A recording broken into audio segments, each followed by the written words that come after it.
Eu passo agora à doutora Carmen Cecília Bressani.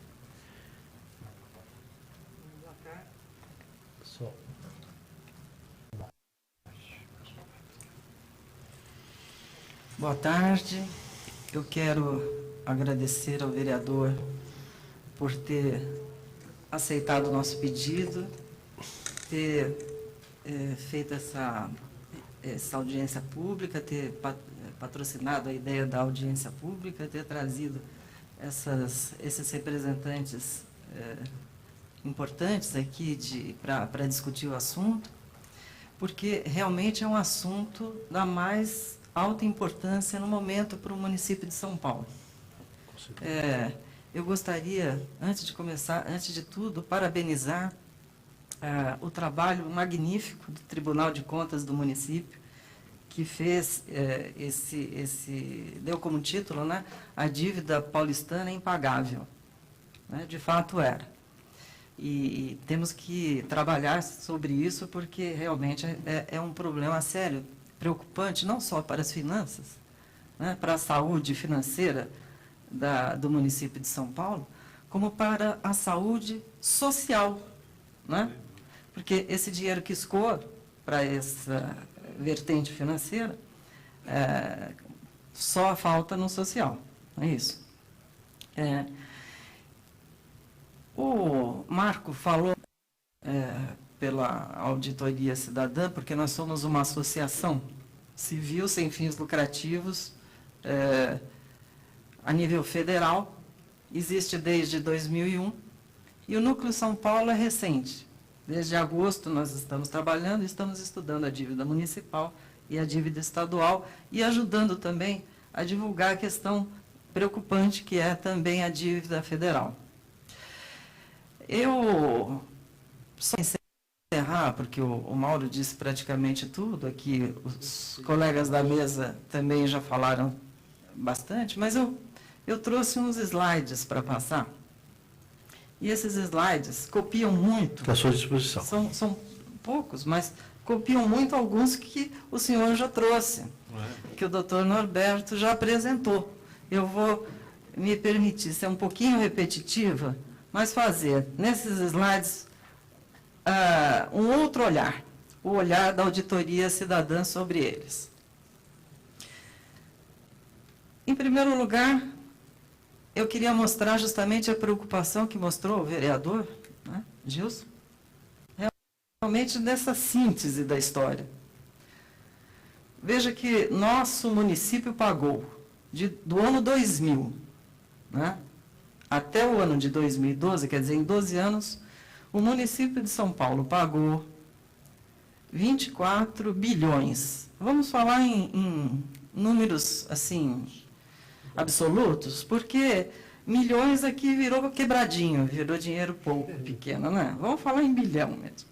Então, o São Paulo pagou 24 bilhões, a cidade de São Paulo. Vamos para o outro slide. A dívida inicial era de 11 bilhões em 2000. Pagou aqueles 24 que nós vimos na tabela anterior, e isso tudo publicado pela Prefeitura do município de São Paulo. São dados da Prefeitura do município de São Paulo, tanto é que o Tribunal de Contas e eu trouxemos os mesmos, né, slides. Bem, emprestamos 11, pagamos 24 e essa dívida virou 52. Mas que dívida é essa? Que a gente paga tanto e só aumenta, né? É uma coisa absurda. Vamos para o próximo slide, por favor. O índice adotado para este contrato foi inicialmente do IGPDI mais 6%, e depois passou para o IGPDI mais 9%, porque não se conseguiu cumprir umas datas, enfim. O índice que pagamos é o IGPDI mais 9%. É aquele em vermelho, que está lá em cima, lá no alto. E aqui nesse gráfico, muito bem feito pelo Tribunal de Contas do município, mostra a perversidade desse índice em relação aos demais. A taxa Selic, que já é por si só considerado um índice perverso, altíssimo, um dos maiores do planeta, a taxa Selic, está lá embaixo, em relação ao índice adotado pela União, em relação ao município de São Paulo. Como é possível, é a minha pergunta, como é possível que a União cobre de um ente federado a taxa mais alta existente no planeta? Como é permitido isso? Nós temos aquela taxinha menor lá, pequena, lá do meio, que é TJLP, significa taxa de juros de longo prazo. Essa taxa de juros de longo prazo é a taxa que o BNDES empresta às empresas privadas e às empresas até internacionais, estrangeiras. Né? Quer dizer, o BNDES empresta para empresas privadas, empresas estrangeiras, a taxa, aquela taxinha lá de TJLP, e para um ente federado empresta com aquela taxa enorme. Ou seja, pratica usura com seu ente federado. Outra observação importantíssima. Para cada estado e para cada município, foi instituída uma taxa diversa. Não é a mesma taxa para qualquer um. Tanto é que agora, na discussão do PL 238, alguns municípios, estados, estão reclamando porque não serão beneficiados com a alteração da taxa para IPCA mais 4, porque no contrato deles é diferente.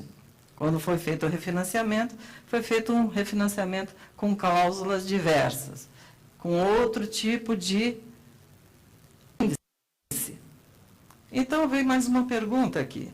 Como é que a União cobra de um ente federado uma taxa, de um outro ente federado outra taxa, mas que sistema nós temos aqui?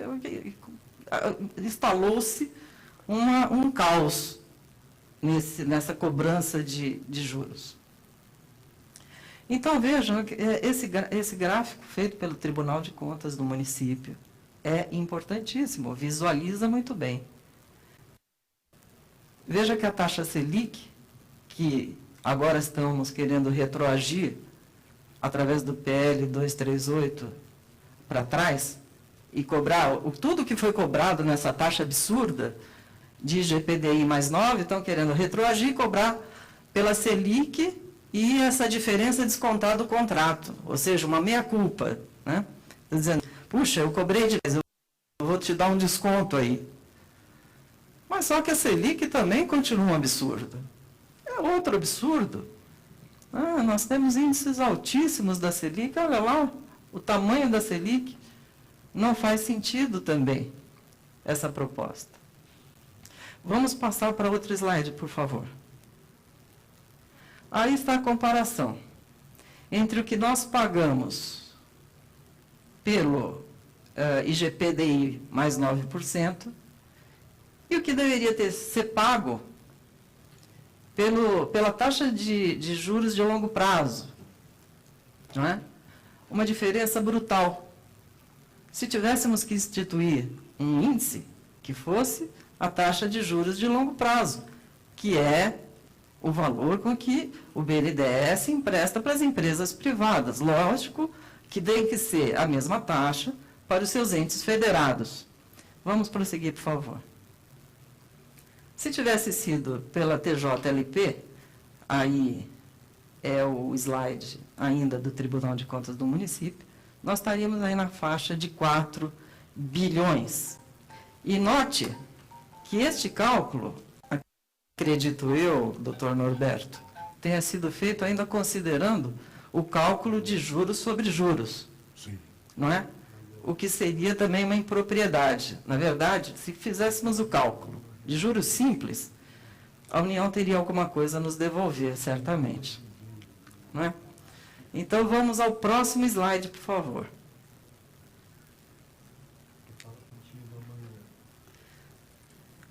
Estamos lá com o projeto de lei 238 de 2013. Nós vemos nesse projeto, da forma como ele está, porque já tem um substitutivo, pode haver outros substitutivos, não é? Muita coisa ainda pode mudar, mas do jeito como ele está hoje, quais os problemas e quais as alternativas que nós podemos encontrar? Bem, a taxa de juros nominais proposta, o IPCA mais 4%, é uma taxa realmente menor do que a atual, o IGPDI mais 9%. Mas como nós vimos nos demais gráficos, já tudo que foi dito, é extremamente elevada para ser cobrada da União, de um ente federado. A nossa proposta é que a taxa adequada seria realmente a TJLP, taxa de juros de longo prazo. Outro problema que o PLP não soluciona é a inconstitucionalidade que vinha sendo praticada de juros sobre juros, né? Isso não pode ser feito de um ente federado. Nós temos que rever isso e nós propomos a cobrança de juros simples. E o outro gravíssimo problema, que muito bem foi apontado pelo Marco, é o problema da origem dessa dívida. Que dívida é essa que nós estamos pagando? Porque o brasileiro é bom pagador, o brasileiro empresta e gosta de pagar. Se ele compra lá a sua geladeira, ele vai lá e paga direitinho. Se ele faz um empréstimo para fazer uma ponte, ele quer que a população pague aquela ponte que foi feita, aquele empréstimo. Mas essa dívida não é uma dívida oriunda de nenhum dinheiro que entrou para benefício social. Foi dívida de ilicitudes que foram mais do que apuradas em 3 CPIs. E essas dívidas entraram num pacote, essas dívidas ilegais, que a sociedade paulistana não fez, que foram fruto de falcatruas devidamente apuradas e pessoas já condenadas em função disso. E essas falcatruas entraram no pacote de refinanciamento que nós vimos pagando. É isso que nós estamos pagando. É esse dinheiro que nós estamos tirando da sociedade para pagar esse refinanciamento com a União. Lá, aqueles 11 milhões iniciais, tem ali dentro em torno de talvez 80%, talvez não chegue a isso, 75%, seja fruto justamente desses títulos mobiliários. É um verdadeiro absurdo fazer essa sangria dos cofres públicos para pagar o que já foi apurado em 3 CPIs. Vamos ao próximo slide, que encerramos essa nossa análise. Então, as consequências do PLC, se aprovado como está. Se for recalculado a dívida pela Selic, que é aquela outra taxa horrível, né? Outra taxa de agiotagem, vamos dizer assim, a dívida pode cair para 30 bilhões. Pode cair cerca de 30 bilhões, pode diminuir. Realmente diminui, né? A gente viu pelos índices que o IPCA mais 9 é bem maior do que a Selic, então diminui. Mas se cair para cerca de 30 bilhões, ainda vai equivaler a 2,6 vezes a dívida inicial. Quer dizer, a gente fez 11 bilhões de dívida lá, que nem era nossa, era fruto de licitudes, pagou 24, e ainda temos que pagar mais 30? É isso que nós vamos ter que pagar? É esse o acordo que acredita-se que beneficiará São Paulo? Bem, isso de fato não beneficia, isso alivia, mas não pratica justiça para para a nossa situação. Bem, os juros calculados pelo IPCA mais 4% ao ano dariam em torno de 10% ao ano, ou seja, nós teríamos que desembolsar ainda algo em torno de 3 bilhões, o que não alivia as contas da prefeitura, como disse o secretário de Finanças, é isso mesmo. A gente vai ter que continuar pagando aí no limite dos 13%, não é? Vamos ter que continuar pagando. E aí? Abre espaço para novas dívidas, porque o PL já abre essa possibilidade de novas dívidas, né? Amplia essa margem para as novas dívidas. E vamos nos aprofundar num círculo vicioso de mais juros sobre juros, né? Enquanto a cidade continua pagando aqueles 3 bilhões. Então, nós pedimos que seja feita uma auditoria dessa dívida paulistana, né? A Auditoria Cidadã pede isso. Uma auditoria da dívida paulistana. Nós temos que pagar o que a gente realmente deve. E não somos contra empréstimos, hein? A Auditoria Cidadã não é contra empréstimos, porque o empréstimo é necessário. A pessoa quer construir um hospital, quer construir uma escola, está sem dinheiro, vai lá, pega, constrói, mas pagando com juros reais e que a dívida tem um fundamento, tem um hospital, uma escola, uma ponte a ser feita. Não um empréstimo que foi para pagar negociata já condenada na CPI. Então, fica aqui o nosso apelo à Casa, para que e nós vamos trabalhar muito aqui na Câmara Municipal, junto a todas as bancadas, para que a gente possa instaurar uma auditoria da dívida pública paulistana e, inclusive, recuperar valores que acho que nós já pagamos demais. Obrigada, viu?